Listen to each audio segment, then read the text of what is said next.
Bonjour à tous, bienvenue dans cette deuxième partie des difficultés de la langue française. Et donc on commence. Donc, euh, si vous avez raté les difficultés 1, 2, 3, 4, 5, 6, vous pouvez aller sur ma chaîne et vous allez trouver la première partie. Donc, difficulté numéro 7. Si plus imparfait plus conditionnel. Ou si plus que parfait plus conditionnel. Je pense que vous connaissez la condition en français si vous regardez cette vidéo. Si vous ne connaissez pas, vous pouvez trouver, des vidéos sur ma chaîne à propos de ces conditions. Quelle est la difficulté ici? Donc, en général, dans les livres de grammaire, vous avez souvent la forme si plus imparfait plus conditionnel présent et si plus que parfait plus conditionnel passé. En vérité, c'est une simplification en français, c'est-à-dire que nous pouvons avoir si plus imparfait plus conditionnel passé, c'est tout à fait possible en français et correct. Ou on peut avoir la forme si plus que parfait plus conditionnel présent.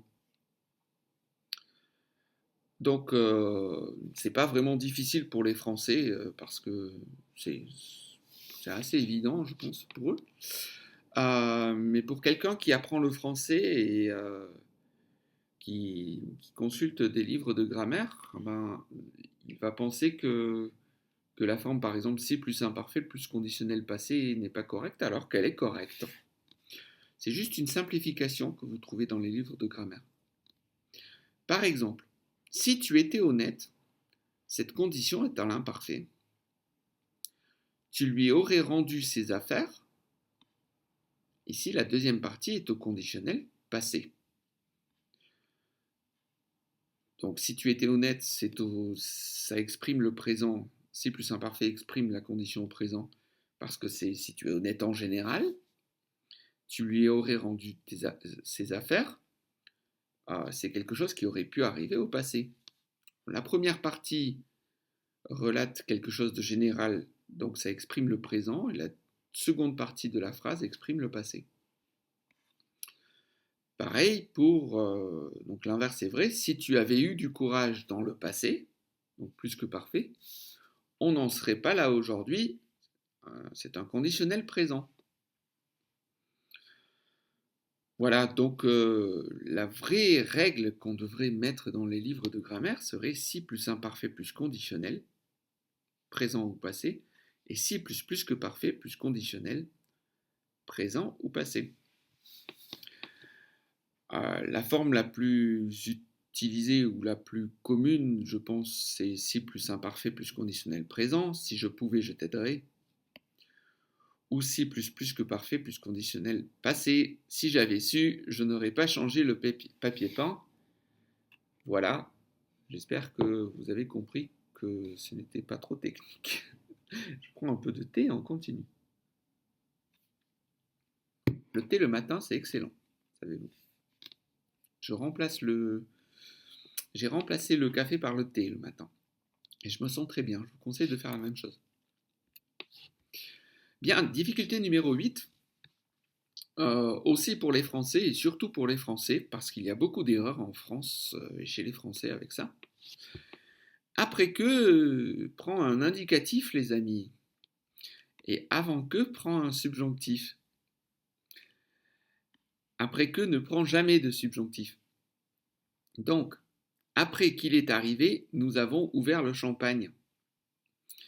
Pourquoi c'est un indicatif? Parce que ici, nous avons la proposition principale, nous avons ouvert le champagne, qui est arrivé, puisque c'est un passé composé. Et il est arrivé, c'est aussi quelque chose qui s'est passé euh, puisque nous avons ouvert le champagne quand il est arrivé. Donc les deux actions sont arrivées. Les deux actions se sont déroulées. Donc, il n'y a pas de raison d'avoir un subjonctif. Il y a deux indicatifs. Mais, avec avant que, si vous prenez la proposition principale, tout le monde s'est bouché les oreilles. C'est un passé composé, donc c'est arrivé dans le passé. Mais avant qu'il ne chante, par rapport à la proposition principale, cette action n'est pas arrivée. Si elle n'est pas arrivée, alors on utilise un subjonctif pour exprimer le fait que cette situation est hypothétique. Donc avant qu'il ne chante. On s'est bouché les oreilles, mais il n'a pas encore chanté. C'est pour ça qu'on a un subjonctif. Alors là, on ne voit pas le subjonctif parce que c'est un verbe du premier groupe. Et le subjonctif est à la même forme que le présent, mais c'est un subjonctif. Ne ici est un ne stylistique, il n'a aucune fonction grammaticale. Difficulté numéro 9, aussi pour les Français et pour tout le monde. En France, alors si vous apprenez le français, ça peut vous paraître étrange, mais les Français, quelquefois, se trompent avec le genre des noms. Il y a des noms qui sont difficiles pour les Français. Je ne fais pas exception, hein, c'est tout le monde, donc petit rappel pour tout le monde, hein, vraiment. Tentacule, on dit un tentacule et non une tentacule. Vous pouvez faire le test si vous avez un ami français, vous lui demandez si tentacule est masculin ou féminin. Le français va vous répondre, à 99% des cas, il va vous répondre que c'est une tentacule. Eh bien non, c'est un tentacule. Pareil pour altère, tout le monde dit une altère en France alors que c'est un altère. On dit une oasis, on dit un entracte et non pas une entracte, parce que acte est masculin. Pour solde et après-midi, on peut dire les deux, et j'ai vérifié. On peut dire un solde ou une solde, on peut dire un après-midi ou une après-midi. Difficulté numéro 10, et ça vaut bien un peu de thé. Donc le pluriel des noms composés. En français, on met un S au pluriel à la fin d'un adjectif ou à la fin d'un nom. Mais attention, pour le pluriel des noms composés, on peut avoir des noms qui ne sont pas au pluriel, même au pluriel. Alors, on va voir, c'est un paradoxe. Je vous explique tout de suite. Des grands-mères. Alors, pour faire simple, parce qu'il y a des grands débats sur grand-mère, donc on va laisser les débats des académiciens de côté. Pour faire simple, grand prend un S, parce que grand est un adjectif. Mère est un nom, donc ça prend un S. Donc des grands-mères avec deux S. Une petite parenthèse, si vous êtes français que vous regardez cette vidéo, ne venez pas me dire que grand-mère ne prend pas de S, parce qu'on peut mettre un S, on peut ne pas mettre de S, et c'est un grand débat, ça dépend des dictionnaires, donc on va garder la règle simple. Des tire-bouchons, alors des tire-bouchons, un tire-bouchon, c'est pour ouvrir une bouteille. Tire vient du verbe tirer. Il n'y a pas de S au verbe, donc tire ne prend pas de S. Bouchon prend un S parce que c'est un nom. Des savoir-faire, si c'est un nom composé, savoir et faire sont des verbes. Si ce sont des verbes, on ne met pas de S, même au pluriel. Des porte-avions. Avion est un nom, donc prend un S. Porte vient du verbe porter. Donc c'est un bateau qui porte les avions. Donc il n'y a pas de S. Des porte-fenêtres, par contre, attention, ici, porte n'est pas un verbe. Porte, c'est une porte. Donc au pluriel, ça prend un S. Et fenêtre prend un S parce que c'est un nom. Et des laissez-passer, c'est un verbe et un verbe, donc pas de S du tout. Bien. Il y a encore des noms composés qui ne prennent pas de S au pluriel. C'est par exemple le mot des pare-brises. Alors, les pare-brises, c'est ce que vous avez dans une voiture, c'est la vitre de devant. On ne met pas de S à part parce que c'est un verbe. Et on ne met pas de S à brise parce que la brise est unique. La brise, c'est le vent. Donc des pare-brise ne prend pas de S. Difficulté numéro 11. Quelle est la différence? Alors, ça peut être un petit quiz. Quelle est la différence entre un cosmonaute, un astronaute et un spationaute? C'est assez classique comme question.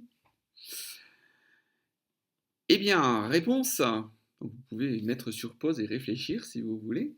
1, 2, 3, 4, 5. Eh bien, c'est la nationalité qui fait la différence. Un cosmonaute, théoriquement, est russe. Un astronaute est américain. Un spationaute est français. Pour les Chinois, on dit un taïkonaute, par exemple. Euh, bon, cette différence est amusante, mais souvent on utilise quand même en français le mot astronaute. Voilà. Bien, et numéro 12. Alors, petites étymologies.